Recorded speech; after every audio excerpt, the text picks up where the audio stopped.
இன்றே டவுன்லோட் செய்து உங்கள் ஃபேவரட் ஷோக்களை என்ஜாய் பண்ணுங்க. இது சரியா வராது. ஒவ்வொரு போனையும் நம்ம ஒட்டு கேட்டுக்கிட்டு இருக்க முடியாது. எல்லாரும் போனையும் டேப் பண்ண சொல்லிருவோம்.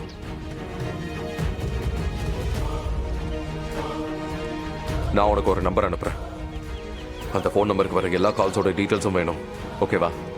யார் யார் கூட பேசுறாங்கன்னு எனக்கு ஒட்டுமொத்த டீட்டெயில்ஸும் வேணும்.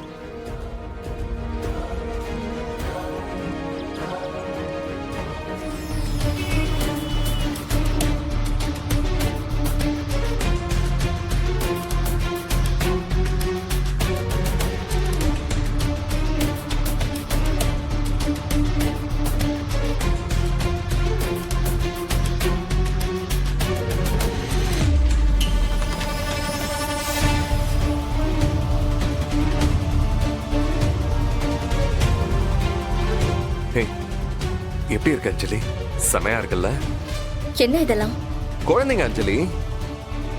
வயித்துல குழந்தை இருக்கும்போது இந்த மாதிரி குழந்தைங்க போட்டோ மாட்டி இருக்கிறத பார்த்தா நமக்கும் அதே மாதிரி அழகான குழந்தை பிறக்கும்னு டாக்டர் சொன்னாங்க. மரியாதையா இந்த போட்டோவெல்லாம் கழட்டிடு. ஏன்? என் குழந்தைக்கு எப்படி பிறக்கணும், எப்படி வளரணும்னு எனக்கு நல்லாவே தெரியும். இந்த போட்டோவை பார்த்து இன்ஸ்பயர் ஆகணும்னு எனக்கு அவசியம் இல்லை.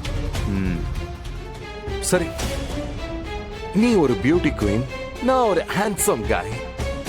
நம்ம ரெண்டு பேருக்கும் பிறக்கிற குழந்தை நம்மள மாதிரி அழகா தானே இருக்கும். அதனாலதான் வேண்டான்னு சொல்ற. ஓகே, உனக்கு வேண்டாம்னா நான் எடுத்துறேன் அஞ்சலி.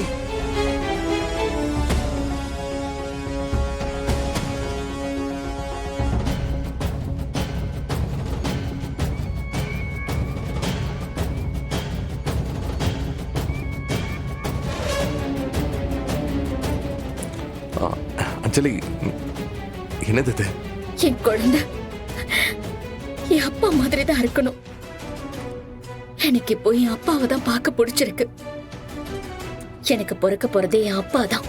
அதான் என்னுடைய வேண்டுதல். நீ என் பக்கத்துல நிக்காத, தள்ளி நில்ல. அப்படி சொல்லாத அஞ்சலி. உனக்காக நான் என்னெல்லாம் பண்ணிருக்க பாரு. நீ என்னென்ன புக்கு படிக்கணும், என்னென்ன பாட்டு கேட்கணும், போன்ல ரெஃபரன்ஸே எடுத்து வச்சிருக்கேன். அதெல்லாம் நம்ம குழந்தையோட அறிவுக்கு ரொம்ப ஹெல்ப் பண்ணும். இதெல்லாம் நீ ஃபாலோ பண்ணும். நீ காட்டுற அறிவு என் பிள்ளைக்கு வேண்டாம்.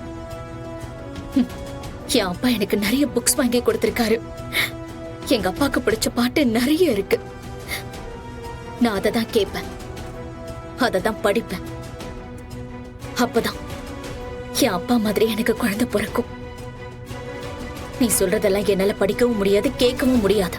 அஞ்சலி, செத்து போனவரை பத்தி எதுக்கு திரும்ப திரும்ப பேசிக்கிட்டு இருக்க? மகேஷ், அவர் என்ன சாகல.